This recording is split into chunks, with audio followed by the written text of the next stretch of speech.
오늘 주일에 주신 하나님의 말씀은 신약 요한복음 3장 1절부터 10절까지의 말씀 보도록 하겠습니다.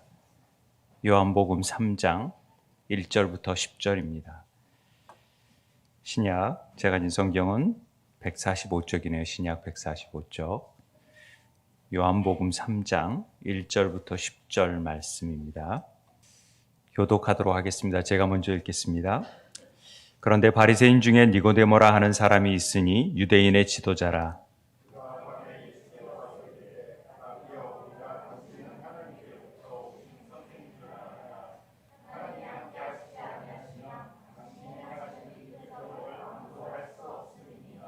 예수께서 대답하여 이르시되 진실로 진실로 내게 이르노니 사람이 거듭나지 아니하면 하나님의 나라를 볼 수 없느니라.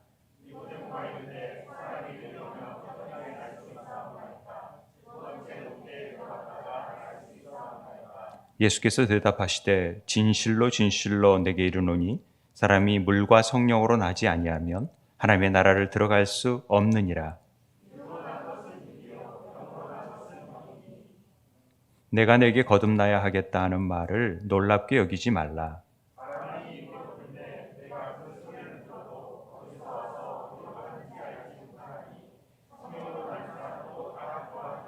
니고데모가 대답하여 이르되 어찌 그러한 일이 있을 수 있나이까? 이르시되 너는 이스라엘의 선생으로서 이러한 것을 알지 못하느냐? 아멘.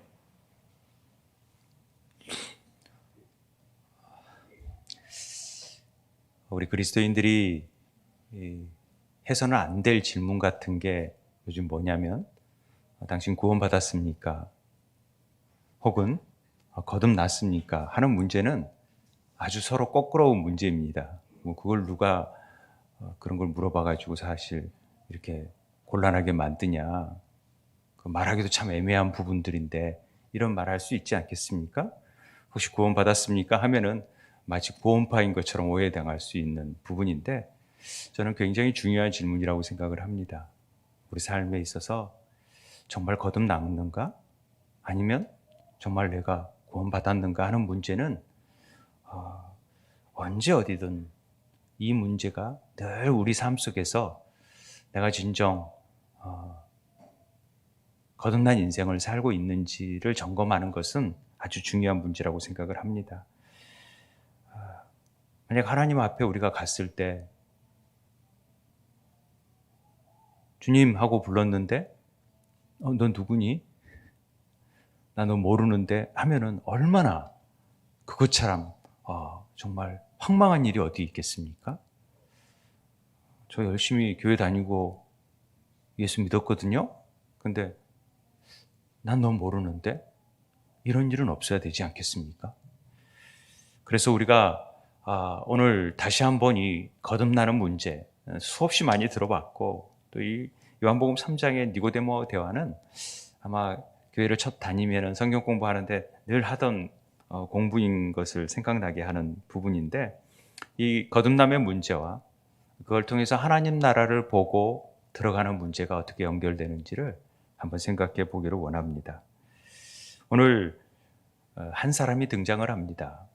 그 사람이 오늘 1절에 보니까 바리새인이다 라고 되어 있고 이름은 니고데모라 하는 사람이라고 되어 있고 유대인의 지도자라고 되어 있습니다. 우리가 이 사람을 알 수 있는 바는 바리새인이다, 니고데모라는 이름을 가졌다, 유대인의 지도자다라는 지식을 가지고 우리는 이를 판단할 수 있는 것이죠. 사실 니고데모라는 이름은 헬라어 이름입니다. 유대인이 헬라어 이름을 갖는다라는 것은 우리가 볼 때 왜 헬라어 이름을 갖지? 하지만 상당히 제가 볼 때 이 니코스라는 말은 승리라는 뜻이고요. 데모스, 데모크라이스트, 우리 그 민주주의, 백성, 이 국가 이런 의미거든요. 그러니까 니코스 데모스는 백성의 승리자, 백성의 정복자라는 뜻입니다. 그런데 왜 이름을 이렇게 헬라어로 쓰죠? 이건 쉽게 얘기하면은 헬라적인 유대인이면서도 헬라 사성에 아주 조예가 깊은 그러면서 외국 문물을 많이 습득한 지성인이다. 유학 간 사람이다. 그래서 유학의 이름이 하나 있듯이 우리 보통 유학 간 사람들이 자기 이름을 다니엘 리 또 에스라 이렇게 다 이름 갖고 있잖아요. 그런 것들을 갖고 있듯이 글로벌한 이름을 표현하기 위해서 헬라 문화니까 거기에서 니고데모라는 이름을 가지고 있었던 것 같아요. 그러니까 유대인들은 두 가지 이름을 가지고 있어요.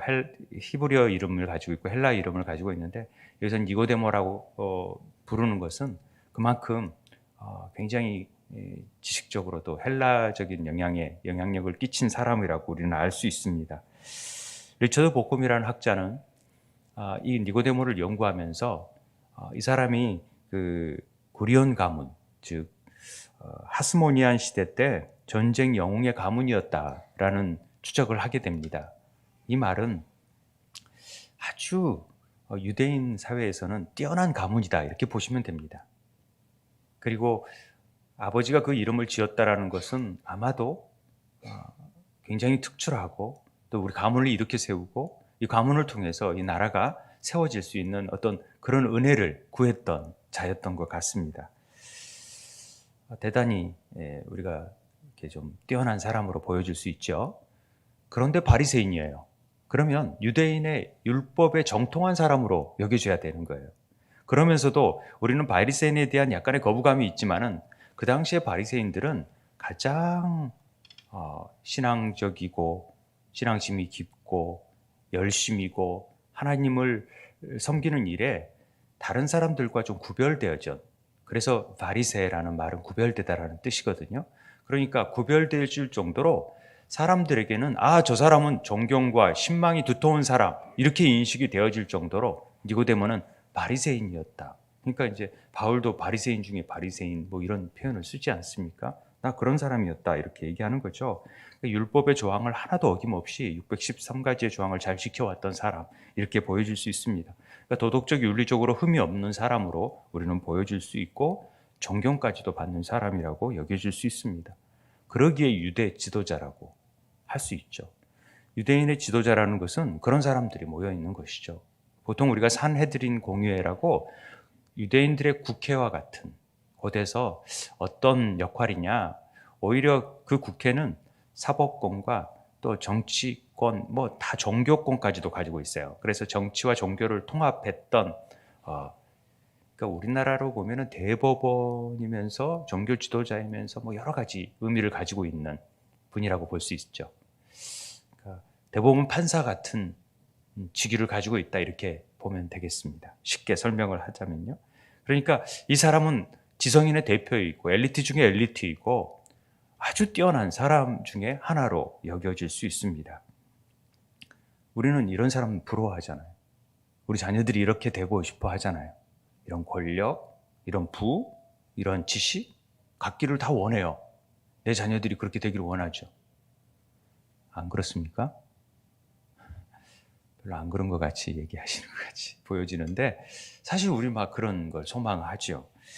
그런데 이 사람을 예수님께서 등장을 시키고 또 뒤에 4장에서는 전혀 대비되는 마치 창녀와 같은 그런 수가성 여인을 통해서 하나님의 구속사의 역사가 어떻게 이루어지는지를 우리는 넓게 볼 줄 알아야 한다는 것이죠.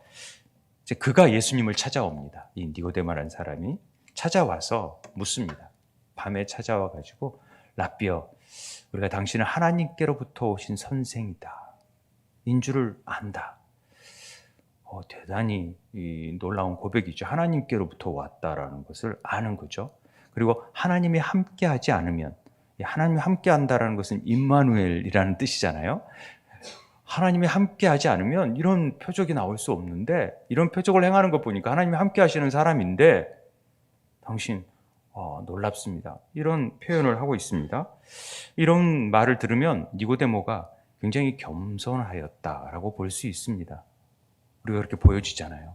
겸손한 사람으로. 왜냐하면 자기는 위대한 지성인이고 권력자이고 그런 사람이 한낱 목수의 아들인데도 그가 하는 일들을 보면서 와서 묻고 지금 얘기하려고 하는 것 자체가 굉장히 겸손한 사람으로 여겨질 수 있죠. 그렇게 보여질 수도 있습니다만은 이 부분에 있어서는 조금 생각해 봐야 됩니다. 왜냐하면 이 당시의 문화 가운데 어떤 논쟁을 하거나 또 같이 토론을 할 때는 상대방을 반드시 높여주는 경향이 있었대요. 그래서 당신 너무나 대단한데, 당신 선생처럼 멋진데 나랑 한번 얘기해 볼래요? 나랑 겨루어 볼래요? 나랑 한번 토론해 볼래요? 당신의 것이 뭔지 한번 내가 좀 알고 싶은데 말해봐라. 뭐 이런 식으로 한번 겨루어 볼래? 이런 의도가 깔려 있는 말이 있다라는 거죠. 이런 뉘앙스가 있다라고 보면은 이 본문의 느낌이 좀 달라져 있다라는 것을 우리는 볼 수가 있습니다.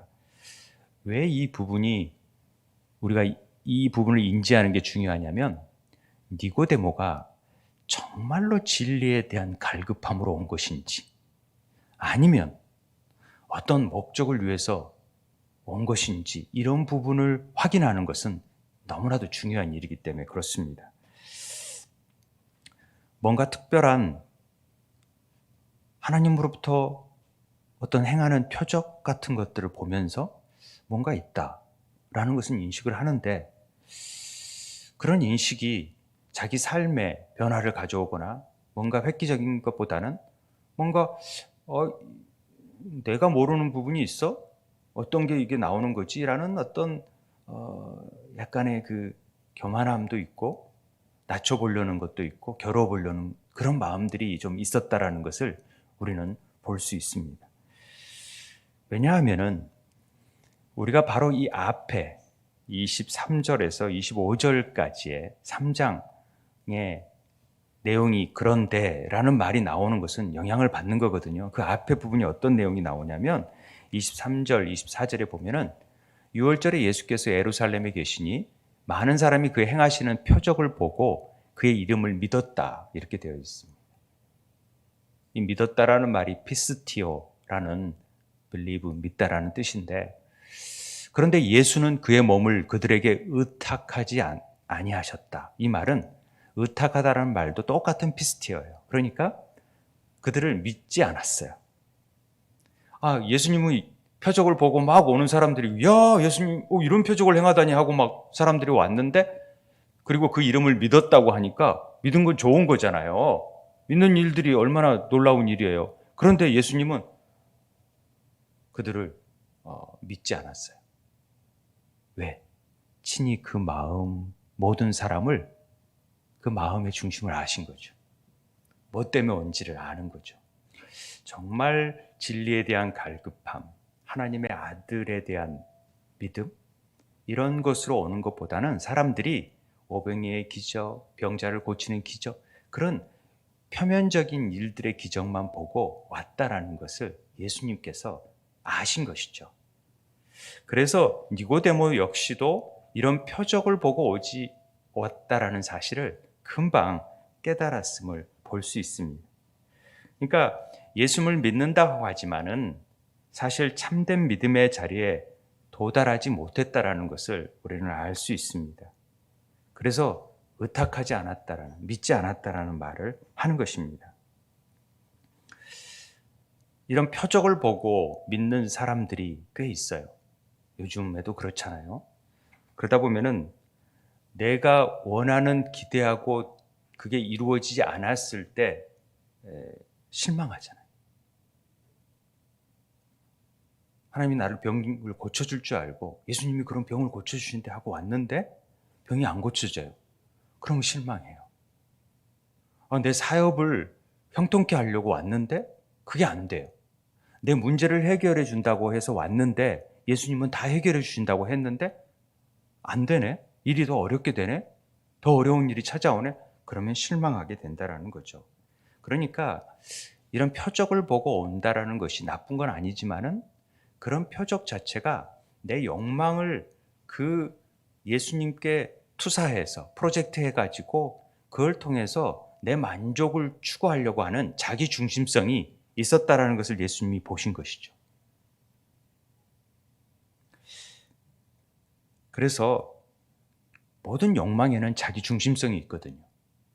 그러니까 내 중심성, 내가 이루고 싶은 것들을 이루지 못했을 때의 실망감, 이런 것들이 예수님을 등지게 만드는 일이 생기거든요. 그러니까 사람들이 쉽게 이게 안 되네 하고 교회를 떠나버리는 이유는 예수님을 인격적으로 만나지 못하기 때문에 그래요. 진짜 거듭나지 못했기 때문에. 그래서 교회는요, 이 부분을 정확하게 알려줄 필요가 있어요. 그냥 예수 교회 오면 복만 받는다라고 얘기하는 게 아니라 정말 복이 뭔지, 정말 우리 근원에 있는 표면적으로 고침받는 게 문제가 아니라 우리 내면에 깊이 감춰져 있는 죄의 문제가 해결되는 것이 더 중요한 문제라는 것을 가르쳐 줘야 될 책임이 우리에게 있다라는 거죠. 예수님이 그 이름을 막 믿으니까 와 예수님 그러고 막 믿고 오니까 예수님이 좋아하는 게 아니라 그 믿음은 내가 원하는 믿음이 아니다 라는 것을 얘기하시면서 그 사람 마음을 중심을 꿰뚫어 보신 것이죠. 그 니고데모 역시 그렇게 본 것입니다. 지식적인 믿음, 뭔가 논쟁하려는 믿음, 뭔가 자기 욕망을 대변하고자 하는 그런 표적을 깨닫고 이런 표적이 어디서 났는지 나도 좀 그런 갖고 싶다라는 그런 욕망 속에서 나오는 믿음이라는 것을 예수님이 대번에 간파하신 것이죠. 간혹 우리가 우리 믿음 안에서 정말 내가 예수님을 진정으로 믿고 있는가 하는 부분을 항상 질문해 봐야 됩니다. 우리가 믿는 것과 우리들의 고백들이 내가 어떤 만족을 위한 내 수단을 이루기 위한 예수님을 믿고 있다면 빨리 제대로 예수님을 믿을 수 있는 삶이 돼야 되거든요. 그래야 하나님 나라가 보여지고 하나님 나라가 보여짐으로 인해서 우리의 삶의 소망이 분명하게 드러나게 되거든요. 그래서 이 부분이 중요한 부분입니다. 그러니까 니고데모라는 사람은 우리 지성의 대표일 수 있지만 그래서 많은 권력과 세상적으로는 부러워할 수 있는 사람이지만은 그런 것들이 수가성 여인처럼 아무것도 가지지 못했지만은 자기 존재를 다 버려버리고 진짜 메시아를 만났다라고 자기 인생의 변화를 가져올 수 있는 삶이 돼야 되는데 우리 삶 안에서는 나의 체면과 나의 지식과 나의 권력과 이런 것들이 예수님을 만나는데 방해가 될 수 있다는 부분도 우리가 알아야 되는 것이죠. 우리 안에 그런 것들이 예수를 알아가는 일에 방해가 될 수 있다는 것, 이 부분을 우리는 점검할 줄 알아야 한다는 것입니다. 그러니까 자기 프라이드가 있고 자기의 능력이 있지만 영적인 무지를 드러내는 사람들이 꽤 있다는 것이죠. 교회에 이런 분들이 없을까요? 있어요.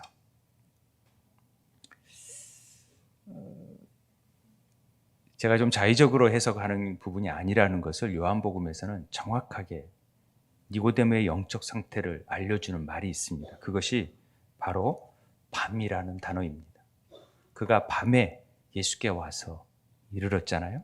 이 밤이라는 단어는요, 그냥 우리가 보통 주례를 할 때 니고데모가 좀 자기의 지위와 체면이 있기 때문에 밤에 찾아왔다 이렇게 얘기할 수 있고 그런 부분 해석이 잘못된 건 아니지만은 이 밤이라는 단어, 이 뉘크스라는 그래서 영어에서 넉트라는 말이 나왔잖아요. 그래서 이 밤이라는 나이트라는 밤이라는 뜻은 어떤 영혼의 흑암이 깃든 상태를 표현하는 말이거든요. 특별히 요한복음 같은 영적인 복음에서는. 그래서 도망한다, 배신한다, 부인한다라는 시간적으로 등장할 때 늘 밤이라는 단어가 사용됐다라는 것을 우리는 알고 있어야 됩니다.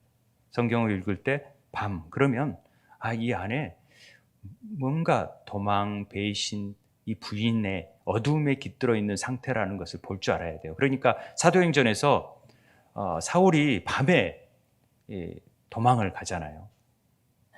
이런 말은 그냥 시간적인 밤의 의미도 있지만은 그 영적인 그 상황들이 영적인 상태가 굉장히 어두운 상황 속에서 그걸 피하기 위해서 도망갔다라고 볼 수 있고 요한복음 13장 30절에 유다가 그 조각을 받고 나가니 밤이었더라. 이 말은 그냥 밤에 그 조각을 받았다는 게 아니라 그 영적인 상태에서 배신과 부인하는 일들이 나타났다. 베드로도 오늘 밤 닭 울기 전에 내가 3번 나를 부인한다라는 이 밤의 의미가 이제 밤에 관한 논문도 있고 그러니까 한번 읽어보시면 밤이 그런 영혼의 영적인 상태를 정확하게 표현하는 말이다라고 볼 수 있어요. 그러니까 밤에 찾아왔다는 것은 니고데모가 영적으로 깨어있지 못하는 상황이죠. 흑암이 깃든 상황이죠. 그러니까 요한복음 1장에서 하나님의 분명하게 빛이 어둠에 비치지만은 깨닫지 못하는 자들이 있다라는 것을 선포하고 나가잖아요. 참 빛이 왔는데 다 모르는 거예요. 빛이 왔는데. 그러나 그 빛을 통하여서 그 어둠이 물러가는 역사가 요한복음의 역사죠. 그 깨닫지 못함을 깨우쳐주는 일을 하시는 것이 예수님의 사역이었던 것이니까. 그러니까 하나님의 아들이 이 땅에 왔는데도 하나님의 아들을 모르고 그냥 하나님의 표적만 행하는 것을 보는 거죠. 진짜 메시아이고 하나님의 아들이 왔다. 그러니까 주는 그리스도시요 살아계신 하나님의 아들이라는 고백이 얼마나 중요한 고백인지 아시겠죠? 이 고백이 나와야 되는데 그 고백을 모르는 것이. 그게 이제 영적으로 깜깜한 상태다라는 표현입니다. 이걸 간파하신 예수님이 단호히 말씀하십니다. 예수께서 말씀하시되 대답하여 이르시되 진실로 진실로. 이게 헬라어로 아멘 아멘이라고 그랬잖아요. 이 말은 진실이라는 것은 아멘이거든요. 정말 그렇게 될 수밖에 없는 상황 속에서 이건 반드시 그렇게 돼야 된다라는 그 확고함이 있어요. 그러니까 진실로 진실로라는 말이 나오면은 정말 밑줄 세게 쳐야 돼요. 세게. 이게 중요한 말이라는 거죠. 내가 이르는데 사람이 거듭나지 아니하면 하나님 나라를 볼 수 없다 얘기하는 거예요. 여러분 거듭나야지만이 이 하나님 나라가 보여지는 거예요. 거듭나지 않으면 죽었다 깨어나도 하나님의 역사를 이해할 수 없어요. 아무리 지식적으로 뛰어나고 권력을 가지고 유학을 가고 뭐 능력이 있고 그래도 하나님 나라를 모르는 일이 되어질 수 있다는 얘기를 합니다. 메시지 성경에는요. 사람이 유로부터 태어나지 않으면 내가 가르치는 하나님 나라를 볼 수 없다. 이렇게 표현했어요. 굉장히 정확한 표현입니다. 왜냐하면요. 여기에서 이 하나님 나라를 거듭나지 아니한다라는 말은 5절에 다시 한번 물과 성령으로 난다라는 표현이 되는 거예요. 그리고 하나님 나라를 볼 수 없다라는 말은 하나님 나라에 들어갈 수 없다라는 말하고 같은 말이 되어지는 거예요. 그러니까 예수님께서 하나님 나라를 볼 수 없고 거듭난다라는 말과 물과 성령으로 난다는 말과 하나님 나라에 들어갈 수 없다라는 말을 대조시킴으로써 설명하잖아요. 그러면서 하나님 나라를 볼 수 없는 자들은 절대 들어갈 수가 없는 거예요. 그럼 하나님 나라를 보는 자들은 하나님 나라를 들어갈 수 있어요. 그런데 다 본다고 보는 게 아니거든요. 믿는다고 믿는 게 아니거든요. 바르게 볼 줄 알아야 돼요. 바르게 봐야 바르게 우리가 하나님 나라를 침노할 수 있게 된다는 것을 얘기하고 있습니다. 그런 어법이 감추어져 있는 것이죠. 그러니까 예수님이 지금 너희들이 보는 것은 믿고 봤기 때문에 왔잖아요. 표적을 봤기 때문에 왔잖아요. 그렇지만 그건 잘못 본 거다 얘기하는 거예요. 제대로 본 것이 아니다. 제대로 본다면 하늘나라를 볼 텐데 예수님을 볼 텐데 못 보고 있으니까 지금 이런 질문하고 토론하고 이런 거 하고 있다라는 것이죠. 그래서 우리 교회 안에 이런 영적인 상태가 꽤 많다라는 거죠. 그러니까 자기는 확신이 있는데 보기도 보는데 진정한 믿음이 아닐 수 있다라는 것이. 이거 참 어려운 문제지요. 난 제대로 믿고 있는데 근데 아닐 수 있어요. 그러니까 우리가 이 보는 문제를 정확하게 알아야 되는 거죠. 교회에 어떻게 오셨는지 모르겠지만 각자가 저 같은 경우는 교회에 예쁜 여학생이 있다 그래서 왔습니다. 처음에 교회 갔을 때 그리고 선물 준다 그래서 갔습니다. 이런 어떤 뭔가의 자기의 필요에 의해서 교회를 가기 마련이거든요. 그렇게 시작을 하죠. 그런데 그러다 보니까 하나님의 말씀 안에서 깨닫는 부분도 있고 그러니까 이렇게 하나님의 구원의 은혜를 경험하게 되고 그런 여러 가지 과정이 있었지만은 이 부분을 정확하게 이해하지 못하면 하나님은 필요로 채우시지만 진정한 영적인 결핍 안에서 오는 그 인간의 근원적인 필요가 뭔지를 깨닫지 못하면 그냥 겉만 보고 가는 삶이 되어질 수 있어요. 그러니까 껍데기 신앙을 할 수 있는 삶을 살 수 있죠. 그래서 제대로 된 신앙을 하려면 우리가 거듭남을 분명히 깨달아야 된다라는 것입니다. 그래서 니고데모에게 예수님께서 직설적으로 너 거듭나야 된다, 이런 얘기하는 것입니다. 진리를 모르면 진리 안에 자유함을 누릴 수가 없어요. 제가 밴드에 썼지만 그 진리가 예수님이 주시는 그 참된 진리 안에서 자유함을 누려야 되는데 오히려 얽매인 사람들이 있다는 거죠. 참된 진리를 모르니까. 그러니까 율법주의 삶에서 늘 율법에 얽매여서 교회 생활이 힘든 거예요. 그러나 그 교회 생활은 즐거워야 되고 주님이 주시는 삶 안에서 봉사하고 이런 것들이 어려운 게 아니라 기쁨이 있는 거예요. 나를 살려주신 은혜가 너무 감사한데 뭐라도 하고 싶죠. 이런 기쁨 속에서 나와야 되는데 우리는 그런 일들이 율법에 얽매여서 교회 너무 힘들어 이러면 안 된다는 거죠. 우리가 거듭났는지를 그래서 계속해서 되물어봐요.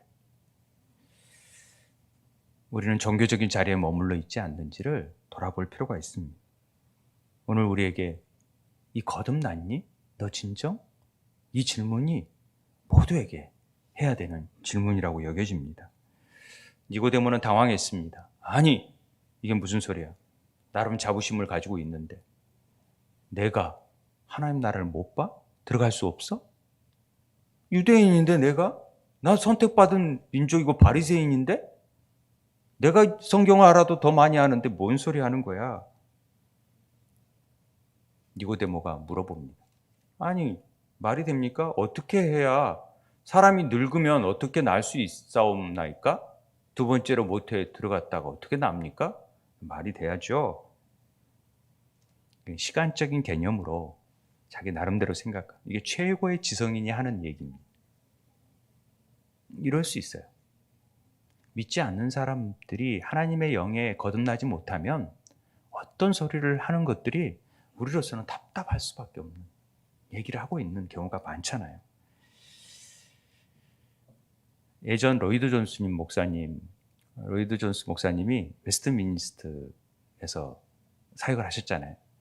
엘리자베스 여왕이 거기에 묻혔잖아요. 많은 왕들이 거기에 묻혀있던 상징적인 교회가 바로 웨스트민스터 교회입니다. 거기 목회를 하셨는데 같이 40년 동안 장로로 헌신하셨던 분이 계셨는데 그분이 돌아가시면서 장례 때 목사님, 저는 아직 거듭나지 못한 것 같아요 라고 돌아가신 거예요. 그러니까 로이드 존스 목사님이 너무나 충격을 받은 거죠. 그러면 그 책에 기록된 내용이 뭐냐면 내가 더 열심히 더 강하게 하나님 나라 복음을 선포하리라. 나와 가장 가까이에서 수십 년 함께했던 나의 동역자가 거듭나지 못했다면 예배당 안에 가득 메운 이 사람들 중에 정말 거듭난 하나님의 백성들이 얼마나 될까? 이 부분에 통탄해 하시면서 계속해서 이제는 복음, 하나님 나라 복음에 대해서 강조하시면서 했다라는 얘기를 우리는 들을 수 있습니다. 다 그런 건 아니겠지만 예수 믿는 사람 중에서요, 거듭나지 않는 사람들도 있다라는 거죠. 그럴 수 있습니다. 오래 다녀도요. 그래서 정말 내가 하나님과의 올바른 관계 안에 있는지 두렵고 떨림으로 매일매일 내 자신을 물어보고, 하나님, 제가 이 구원 안에 혹시 떨어질까 봐 두렵습니다 라는 사도 바울과 같은 고민이 있어야 된다는 것이죠. 제일 제가 불쌍하게 여기는 사람 중에 하나가 누구냐면은 예수 잘 믿었는데 예수님 앞에 갔는데 하나님이 모른다 하시는 거예요. 아까처럼 골프도 안 치고 다른 것도 안 하고 교회 가서 늘 봉사하고 그랬는데 하나님 모른다 그러면 갑자기 당연히 천국 갈 줄 알았는데 지옥 가버리면은 그때 가서 물릴 수도 없고 다시 믿을 수도 없고 다시 좀 기회를 달라고 할 수도 없고 얼마나 안타깝습니까?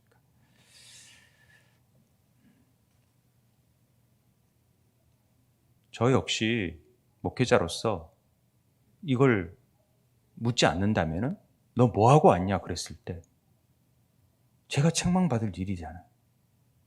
그러니까 이 부분을 정확하게 해서 우리 교인들이 다 거듭난 정말 그리스도 안에 인격적으로 만남을 통해서 변화된 삶을 경험할 수 있게끔 만들어야 되는 것이 목회자의 책임 아니겠습니까? 자, 우리가 진정으로 거듭났는지 한번 체크해 보자고요. 그럼 거듭남이 뭔지 우리가 한번 분명하게 알았으면 좋겠습니다.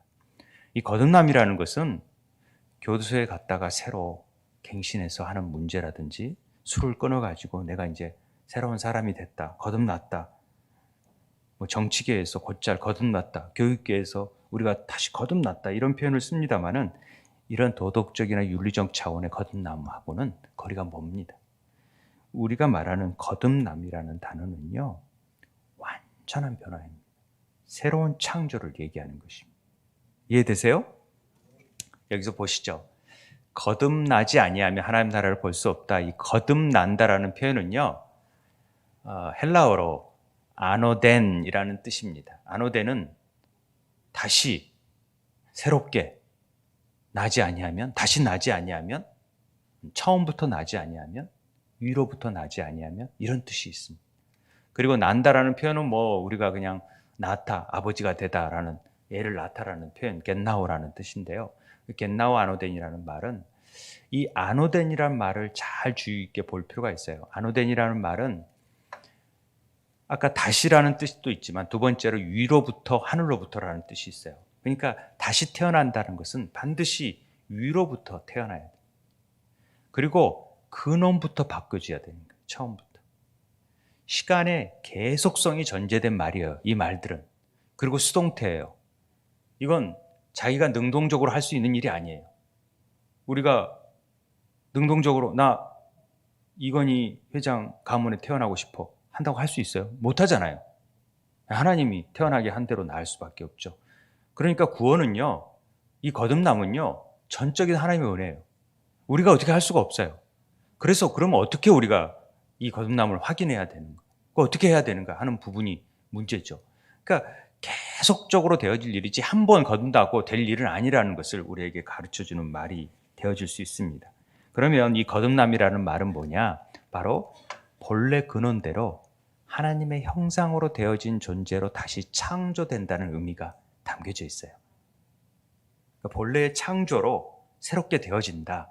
하나님의 형상을 회복한다. 이런 예전의 창조보다도 더 놀라운 존재로 나아가는 것, 이게 거듭남입니다.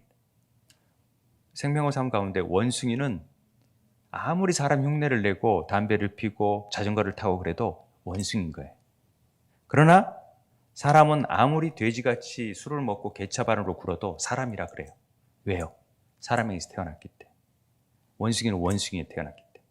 그래서 거듭남은 하늘로부터 태어났으면 하나님의 자녀가 되어지는 거예요. 이런 의미를 설명했잖아요.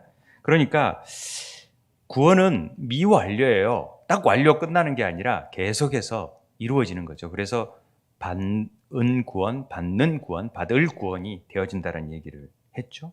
무한 시간 속에서 익히고 적용하는 반복적인 훈련을 통해서 우리는 나아지고 또 나아지고 또 낳고 함으로 인해서 어린아이에서 영적 아비로 성장해 나아가는 삶, 이것이 구원을 이루는 과정이에요. 이걸 예수님께서 확증해 주시죠. 뭘로 확증해 주냐면 진실로 진실로 내게 이르노니 사람이 물과 성령으로 나지 아니하면 하나님 나라에 들어갈 수 없다라고. 그러니까 물과 성령으로 거듭난다라는 표현을 물과 성령으로 얘기했다고 그랬잖아요. 그럼 물과 성령으로 태어난다라는 것이 뭐죠? 이걸 보자는 거죠. 엉뚱한 소리 하니까 얘기해요. 물, 성령 하면은 떠오르는 말이 있어야 돼요. 여러분, 물, 성령, 처음 떠오르는 말, 뭐가 떠오르십니까? 딱 떠오르신 분이 있죠. 이게 안 떠오르신 분들은 이러면 떠오를 수 있을 것 같아요. 밤, 흑암, 물, 수면, 성령, 하나님의 신. 뭐가 떠올라요? 창세기 1장이 떠오르죠. 창조 기사가 떠올라요. 그러니까 물과 성령, 하나님의 신이 수면 위에 운행했다. 그러면서 흑암 가운데 있어서 빛이 있으면서 창조의 사역이 이루어지듯이 이렇게 물과 성령으로 또다시 재창조가 일어나야지만이 거듭남이 이루어진다라는 것을 지금 설명하고 있잖아요. 그걸 더 분명히 우리가 더 알아듣게 니고데모가 율법학자이기 때문에 에스겔의 말을 통하여서 이제 우리가 생령이 되어지는 부분을 얘기했지만은 에스겔을 통해서 36장에 보면은 25절에 맑은 물을 너희에게 뿌려서 너희로 정결하게 하되 곧 너희 모든 더러운 곳에서와 모든 우상 숭배에서 너희를 정결하게 할 것이요. 이렇게 되어 있잖아요. 맑은 물은 뭐예요? 우리 죄를 씻기는 역할을 하죠. 우리의 오물을 씻기는 역할을 하죠. 그러면 물은 그런 역할이라면 뭐가 우리의 죄를 씻기는 역할을 하는 거예요? 그래서 물은 뭘로 상징을 나타내요? 생수, 이게 말씀인 거예요. 말씀을 먹어야 되죠. 그래야 우리가 살아나죠. 목마른 인생이 생수를 먹어야 살잖아요. 나는 솟아난 생수다라는 고백을 요한복음에서 하잖아요. 그러니까 이 물을 통해서, 말씀을 통해서 우리의 죄를 제거해야지만이 우리가 거듭날 수 있어요. 그 얘기를 하는 거고, 그 다음에 또 하나가 새 영을 너희 속에 두어, 성령을 통하여서 우리에게 새 마음을 아예 줘버리는 거죠. 왜냐하면 우리의 옛 마음이 잘 안 되니까 아예 새 영을 너희한테 줘가지고 네가 모든 규례를 지킬 수밖에 없게끔 성령의 생명의 성령의 법을 통하여서, 죄와 사망의 법이 아닌 성령의 법을 통하여서 너희를 새롭게 해버릴 거다. 그리고 너희가 내 안에 속할 것이다. 28절에 그런 얘기하는 거예요. 물과 성령으로 거듭난다는 의미를 이렇게 창세기의 창조를 통하여서 또 이렇게 통하여서 얘기를 해요. 그래도 못 깨달으니까 에스겔서 37장에서도 더 확인해 주는 말이 있잖아요. 이런 상황이 어떻게 되는 거냐? 마른 뼈와 같은 상황이다. 그런 마른 뼈와 같은 자들에게 하나님의 말씀이 대언, 말씀이 이루어지니까, 여호와의 말씀을 듣게 되니까 이 뼈들에게 생기를 부어줘요. 성령을 부어주게 되니까 뭐가 되는 거예요? 하나님의 군대가 되는 거예요. 하나님의 군대가 되어서 하나님의 명령을 받고 하나님의 뜻을 행하는 자들이 되어지는 게 하나님의 군대죠. 다른 나라 군대가 아니죠. 당나라 군대가 아니고 미국의 군대가 아니고 하나님의 군대가 되는 거예요. 그러려면 거듭난 자들은 하나님의 뜻을 행하는 자들이 되어지는 거죠. 변화를 받아져서 살아있어져서 하나님의 군대가 되어져서 말씀으로, 성령으로, 물과 성령으로, 이 의미를, 거듭난다는 의미를 우리가 그래서 알아야 되는 것입니다. 우리가 왜 말씀 앞에 서야 되고, 왜 이렇게 말씀을 부딪혀야 되고, 왜 말씀과 함께 동행해야 되느냐?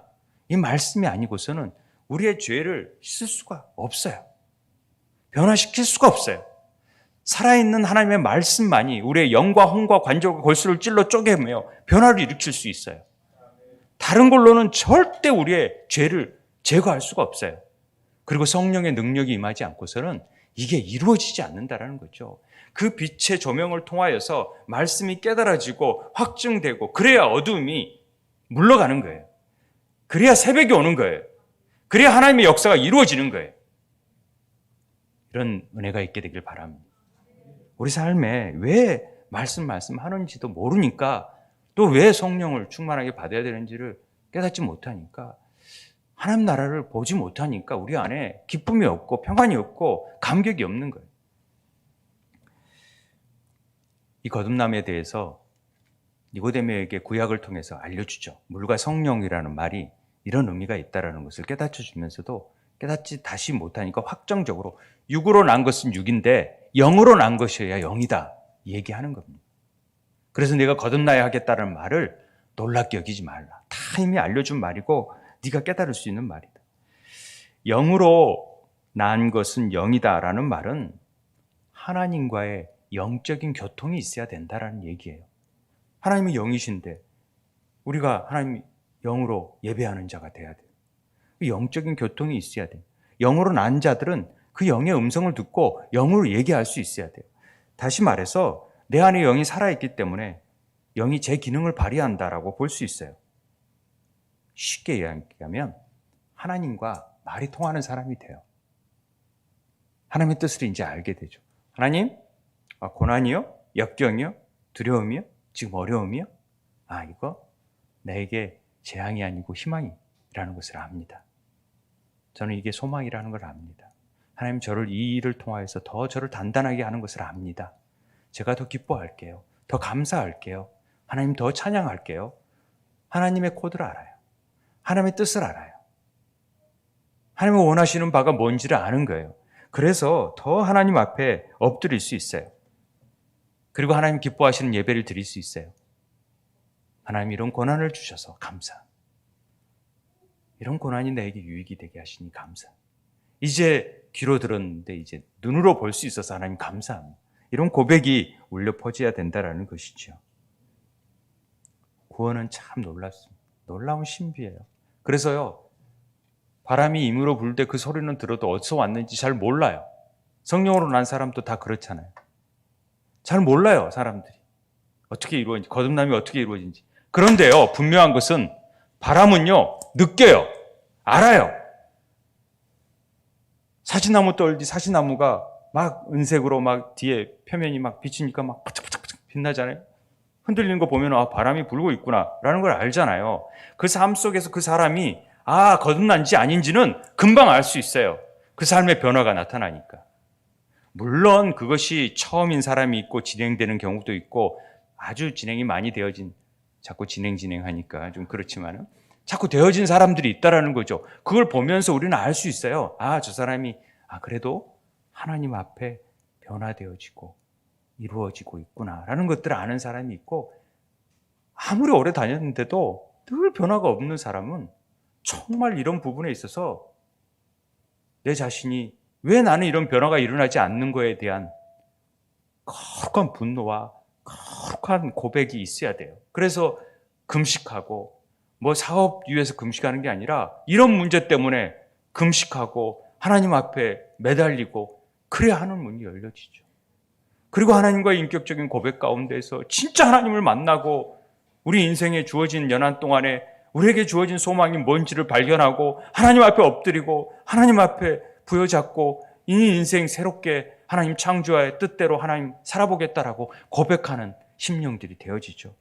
그게 하나님이 원하시는 뜻 아니겠습니까?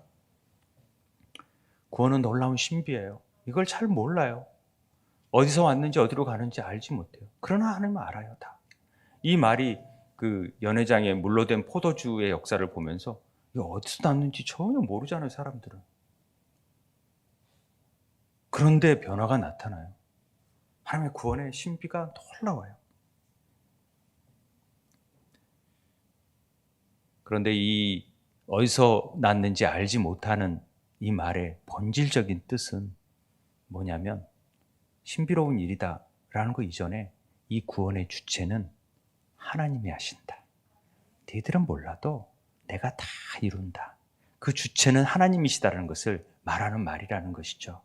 이 모든 포도주를 변화시키는 것의 주체는 하나님이시지 너희들이 찾아온다고 되어질 일이 아니에요. 모든 일들은 하나님의 역사 가운데 전적인 하나님의 은혜로 이루어진다는 것을 알려주는 거예요. 우리가 교회를 찾아오는 것 같죠? 아니요. 그 전에 하나님 먼저 찾아가셔서 문을 두드렸고 마음을 격동시켜서 오신 거예요. 그래서 수가성 여인을 직접 찾아가시는 거예요. 니고데모는 그런 표적을 보고 왔지만은 그런 게 아니라 내가 직접 찾아감으로 인생을 변화시킬 수 있다는 것을 그렇게 우리에게 가르쳐 주는 거죠. 저는 이런 역사가 주님이 찾아오는 역사를 통하여서 정말 깊이 하나님을 만나는 역사가 있었으면 좋겠습니다. 이 일들이요, 그냥 한 번으로 되어지는 게 아니라 매일매일 이 거듭남의 역사가 일어나야지만이 우리가 영적으로 믿음의 진보를 이루고 성장할 수 있다는 것을 말씀드리고 있습니다. 그러다 보면 우리의 존재의 변화가 일어나기 시작합니다. 이 존재의 변화가 목적이거든. 섬기고 변화되고 이런 것이 중요한 게 아니라, 헌신하고 이런 게 중요한 게 아니라, 사실은 먼저 앞서는 것은 우리 존재가 하나님 앞에 어떤 관계를 맺고 있고 변화되느냐, 이게 훨씬 중요한 부분입니다. 그렇게 되다 보면요, 예전의 가치가 변화되기 시작해요. 조금씩 내가 달라지는 것을 느껴요. 예전에 추구했던 것들이 싫어지기 시작해요. 그리고 하나님의 가치가 눈 떠지기 시작해요. 한 영혼을 정교히 볼 줄 알게 되고, 내가 정말 하나님이 부여된 소명이 나를 통해서 이루고 싶어 하신 뜻이 뭐였는지를 알게 되면은 그 가치에 더 매달리게 되어지는 인생으로 변해지는 것이 하나님 나라를 보게 되는 역사고, 그것이 하나님 나라를 침노할 수 있는 삶이 되어지는 거죠. 이미 와 있는 하나님 안에 들어가게 되는, 그분 안에 거하게 되는 역사가 그런 거듭남 가운데 이루어진다는 사실을 우리는 봐야 된다는 것입니다. 그런데 그런 변화가 없고 오랫동안 교회 생활을 했는데도 아무 변화가 없다면 이거 정말 통곡할 일이죠. 하나님, 이 순간 하나님 오늘 진정 네가 거듭났니라는 그 음성이 들리는데, 하나님 왜 저는 제 삶에 변화가 없는지, 하나님 저 정말 주님 만나고 싶고 새로워지고 싶고 저도 변화되어져서 하나님 뜻대로 행하고 싶고 정말 주님의 길을 따라가고 싶은 삶이 되기를 원합니다. 그냥 편하게 예수 믿는 삶이 아니라 정말 주님의 뜻을, 그럴 때 두려움 마음을 우리가 갖지 않았으면 좋겠어요. 그렇게 되면은 막 모든 재산 날리고 막 선교사로 가야 되고 막 순교해야 되고 이런 상황이 아니라는 거죠. 우리의 믿음 안에서 하나님이 잘 인도하시는데 우리 안에 주시는 것이 평안이고 기쁨이고 세상 염려 다 없게 하시고 그런 걸 허락하신다라는 것입니다. 저는 거듭난다는 것이 내 뜻대로 사는 것이 아니라 그냥 마른 뼈와 같은 우리를 하나님이 그래도 쓰시겠다고 하나님 십자가 군병으로 만들어 주셔서 하나님의 뜻을 위하여서 대변케 하시고 나가 싸우게 하시고 하나님이 일을 하게 하신다라는 것이 얼마나 감사한지, 저 같은 자들을 하나님 부르셔서 또 복음을 전하게 하시고 또 여러분을 통하여서 복음을 증거하게 하시고 많은 사람을 올바른 대로 돌아오게 하는 놀라운 일들이 일어난다는 것은 얼마나 귀한 일인지 모릅니다. 그냥 껍데기 신앙으로서 얻은 클럽에 가듯이 종교생활을 하듯이 그런 신앙생활은 버려야죠. 그게 아니라 매일매일 말씀으로 내 안에 있는 쌓여있는 그 죄의 또아리를 틀고 있는 악의 것들을 다 제거하고 새롭게 하나님 말씀으로 또 보혈의 기도를 통해서 정결케 하시는 은혜를 경험하고 하나님 말씀의 역사를 삶 속에서 누리고 그러면서 하나님과 교제 가운데 주시는 그 평안과 기쁨을 경험하고 성령의 능력을 통하여서 우리 안에 주시는 그 온기를 경험하고 그래서 그 온기 안에서 그 사람들에게 그 사랑을 전하고 성령의 열매를 통하여서 참고 온유하고 충성하고 기뻐하는 삶이 이어지는 삶이 되기를 바랍니다. 나의 뜻을 주님께 굴복시키고 내 마음이 변화를 받아서 새롭게 되어져서 성령의 뜻대로 행하는 삶을 사는 거듭난 크리스천, 그런 그리스도인이 되기를 주의 이름으로 축원드립니다. 거듭남이 축복인 거 아세요? 거듭남은 신비로운 일이고 놀라운 축복이라는 사실을 잊지 않았으면 좋겠습니다. 하나님의 성품 닮아가기 위해서 오늘도 우리를 채근하시는 성령님의 역사, 또 말씀으로 우리를 단련시키는 하나님의 은혜를 경험하면서 오늘 진정 내가 거듭난 자인지, 아니 하나님 정말 거듭나 매일매일 순간순간 거듭날 수 있는 삶이 될 수 있게 해달라고 우리가 기도했으면 좋겠습니다. 다 같이 마음을 모아서 우리 기도하기를 원합니다. 하나님, 진정으로 거듭난 자라면 정말 선한 영향력을 미칠 수 있도록 하나님의 뜻을 행할 수 있는 도구가 되어줄 수 있도록 내가 주의 통로가 되어줄 수 있도록 하나님 나를 통하여 복을 받고 나를 통하여 하나님의 구원의 빛이 비추어지고 악한 역사보다는 하나님의 역사가 드러날 수 있게 해달라고 우리 함께 기도하도록 하겠습니다.